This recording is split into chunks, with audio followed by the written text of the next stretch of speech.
Today, I want to talk about some more financial lessons that I would have told my younger self so that I could have been better off sooner rather than later. Let's go ahead and talk about it. So go ahead, tap in, let's get into it.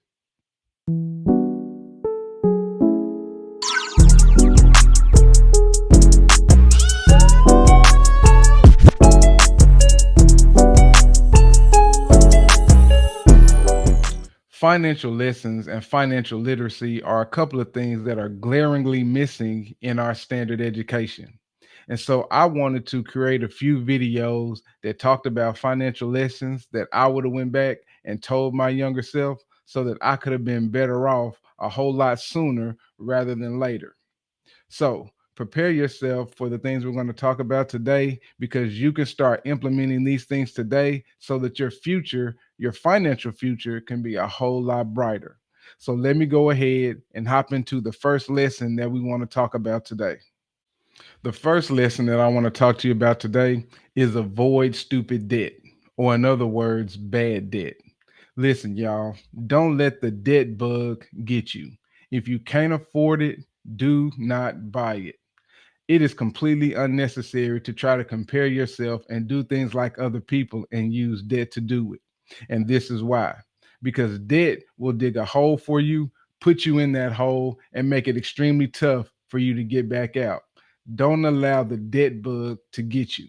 Now, I'm specifically talking about bad debt because stupid debt and bad debt have ties to liabilities. They're not producing for you anything outside of superficial uh feelings, right?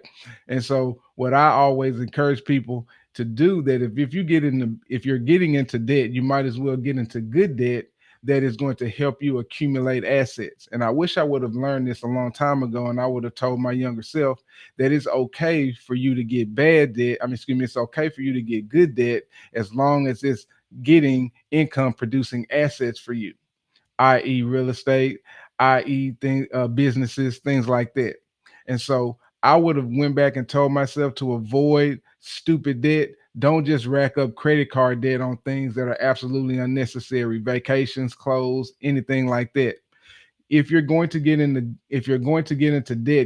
debt where you can accumulate or acquire assets so that it can at least produce income for you and not just be a liability. All right.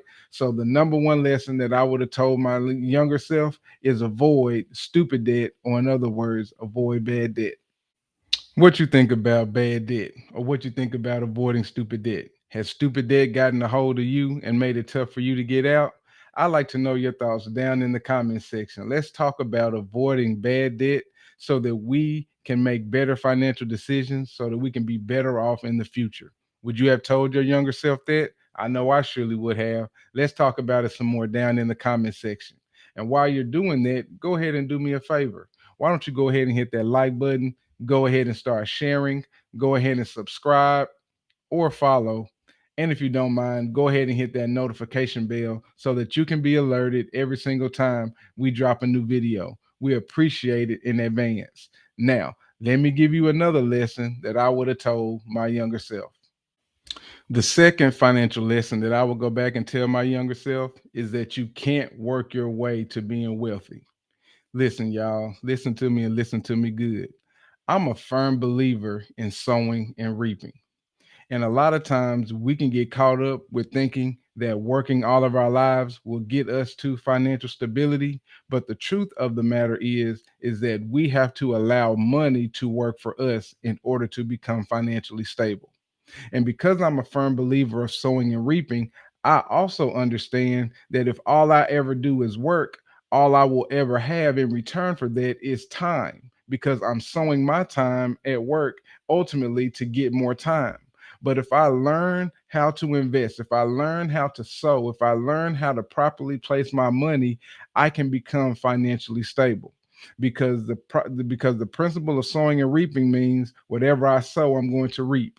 So if I start sowing my money, if I start investing my money, if I start putting my money in proper places, then I can then expect that money to work for me. And now I can become more financially stable rather than just working all of my life. And I know a lot of y'all know that to be true. And for years, people have worked and worked and worked. And at the end of the road, they didn't have the financial stability that they thought that they would have. And so what I want to encourage you to do is learn the cycle of money, learn how money works so that you can then start sowing and investing your money so that your money is now working for you and now you can become more financially stable. Does that make sense? And so my younger self, I would have definitely told them, don't you can't just work your way to wealth. You can work your way to get more money, but once you get that money, you have to invest it. You have to learn how money works. And again, I would go back and tell my younger self so that I could start that process a whole lot earlier, so that as the years go on, I can accumulate assets and accumulate wealth that will further secure my financial stability, so that I wouldn't just be working all of my days. I would have the choice whether to work or not, and not be forced to work. Does that make sense? So I would have told my younger self that you can't work your way to wealth. You have to learn to allow money to work for you so that you can allow that principle of sowing and reaping to benefit your life and not just work. Well, that was a packed video, wasn't it? Avoiding bad debt, understanding that you can't work your way to wealth. Those lessons that I would have told my younger self, I think would be very beneficial to a whole lot of people. What do you think about those lessons? Let's talk about it down in the comment section. Do you agree with those lessons or not? And if you have some lessons yourself that you'd like to share, go ahead and do so down in the comments. Let's start a conversation around this topic of financial lessons so that we can help each other get better, so that we can have better financial futures. All right. If you would like to get personalized coaching on how to make more money from yours truly, I want you to check the links in the comments and check the links in the description for my coaching call, How to Make $10,000 a Month.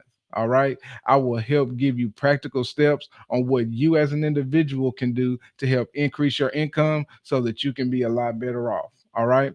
I appreciate you guys so much for checking out this video. I appreciate you guys joining the conversation down in the comments. I appreciate you guys always rocking with us all the way to the end. And we'll see y'all in the next video.